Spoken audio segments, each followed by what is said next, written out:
Well, hello everyone. So my name is Fiona, I'm from GEC PR, and today I'm here with Sarah, and we are going to be talking about top tips for B2B travel and lifestyle businesses, and we are going to be sharing those tips with you.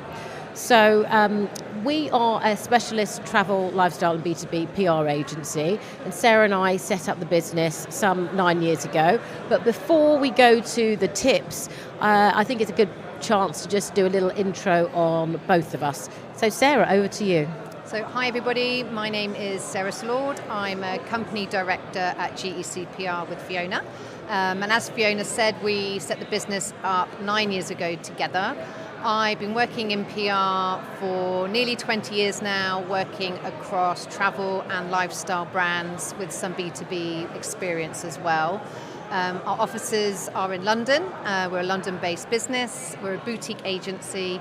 And as Fiona also said, we're celebrating our 9th anniversary coming up in April, which is a great milestone for us. So I'll pass back over to Fiona. Thank you, Sarah. Yes, so a little bit more about me. So I, like Sarah, have been working in PR for a long time, 20 years plus now, together for 9. And my background started out in food and drink PR. Before we set up our agency, we worked for another agency specialising in travel and lifestyle. And now we work with an amazing array of B2B brands. So we work with West London Business, we work with Affinity Exchange, and on the lifestyle side, we work with Swarovski Optic. Travel side, we've worked with some amazing tourist boards, India, the Maldives. We've worked with hotel groups across the US, such as Kimpton, and we've worked with all sorts of brands across the Maldives and Sri Lanka as well. So, added to that, we are both based in London. Our business is based in Chiswick, but we work with brands all over the UK and internationally as well. So, on to today and our podcast. So today we're sharing 9 key learnings every business should know about great PR. Why? Well, we thought 9 because we're 9 years old in April, and so that's really where we're coming from on this. So let's go. So Sarah, what's your number 1? So our tip number 1 for any brand that wants to raise their profile, and this is a really important one, is to know your story and be clear on what the brand story is. So that's whether it's the people behind the brand, that's really important because people are the brand as well. So making sure that it's really well known what it is that makes that brand tick. Why was it set up? Why did the people create it? What is it that makes that brand keep going? So being really clear on that. And then what are the brand values so that these can then be transferred into any PR and marketing activity and shared with media on an editorial basis. So tip number 1 is to know your story and be really clear on what it is that makes you stand out from other competitors and other like-minded brands. Fab, brilliant. For our tip number 2, we have decided to talk about who is your target customer. It may sound obvious, but we think so many brands and entrepreneurs start out thinking, okay, we want to work with everyone, when the reality is you're not suitable for everyone, you don't want to work with everyone, and, you know, thinking if you're a chocolate bar, you know, are you going to be Lindt, or are you going to be Cadbury's, or are you going to be supermarket own label? Each of those has a different price point. So it's really important to know who your target customer is, because then that will help you drill down in terms of where you're going to reach them and how you're going to target them as well. So that's our tip number 2. Absolutely. Tip number 3, we are talking here about how important it is to be strategic and planning ahead with your PR content, which is something that we're very clear on doing with our clients. And at every client that we have, we sit down, we do a brainstorm session, we do a briefing with them every year when we come up with new ideas, and we pull together a very detailed strategic PR content plan.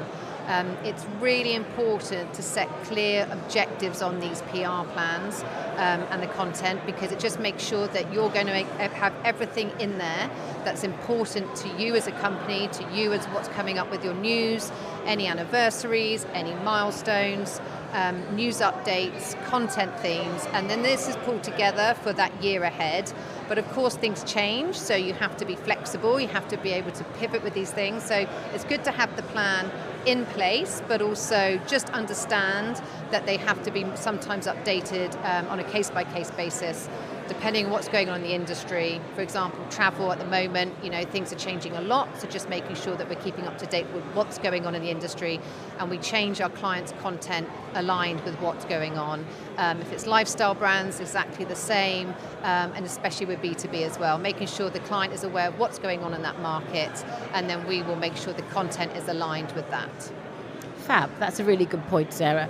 And I think our fourth point is more related to the technical side of PR and the media relations. So that is when we as a PR agency or our clients directly will be liaising with journalists or content creators. And what we would say is really don't be afraid of engaging with journalists and media. Media relations is a fantastic opportunity for a brand to get third-party endorsement, and it exposes you to new customers and gets you noticed by potential partners, by investors. So media relations is a really important tool in the PR mix, and we would say don't be afraid of it. And if you want guidance, then obviously you could get PR support through an agency like ourselves or another PR consultant too. And that ties in nicely with our tip number 5, which some people, as we are sitting right here, right now with a microphone very close to our faces, cameras on us, lights on us, it makes them feel uncomfortable. And it's just to let brands know that you don't have to be in front of a camera to do interviews or to speak to media. Us as an agency, that's our job, that's what we do. We will speak to media on your behalf. And also interviews and any pieces that want to be shared with journalists can be done over email. And a lot of the time what we do is we spend our time engaging with journalists, setting up the interview, finding out what the questions are in advance, but then also it's our job to write up those answers for those interviews and share them with the journalists. So you can of course do pieces on the radio, on TV, but also a lot of interviews. Journalists are very time efficient. They don't have a lot of time on their hands. So interviews can be done over email as well. Yeah, really good point there. Which leads us on to the next point, the power of great photos and video. So when you're looking at your marketing, certain things will be required by PRs to make the most of their marketing time and budget. So we would say having some really great photos is important, and it could be that you get a professional photographer to do it, or you might have a friend or a partner who's really handy with a smartphone. So really good photos of the faces behind the brand, I think, are really important, because it's people connect to people. And then video it really opens up. If you look at engagement on so many different websites, on social media, video gets so much more engagement than static photos alone. So photos are important, but video is also really important. And I think investing time and effort into getting some great photography and great video will really pay dividends across your PR and marketing. Yeah, absolutely. And it's something we've certainly seen with a lot of our clients is even if they've got old images, then they invest in getting new images to showcase the brand, which we found really important, especially for when we're sharing press releases and media pitching. Having those good shots is really great. Yeah. So going on to tip number 7, this is very topical at the moment with everything to do with AI, but what's being seen at the moment is how PR and editorial coverage for brands digitally is really helping showcase that brand on AI platforms. So AI really does look for authoritative, well-placed media content. It showcases the brand knows what they're talking about. It showcases the brand is an expert in their field. So for us, when we're getting editorial content for our clients published on very high authoritative digital brand websites, media websites, this really does help showcase the brand come up on AI platforms. So not only having a traditional PR strategy, but also an AI and SEO focused PR strategy is really, really important. As we were talking earlier about interviews, having spokespeople for that brand published in interviews really does help as well. So having all of those different touch points published online for a brand really does help showcase the brand profile on AI platforms. So that was our tip number 7. Fantastic.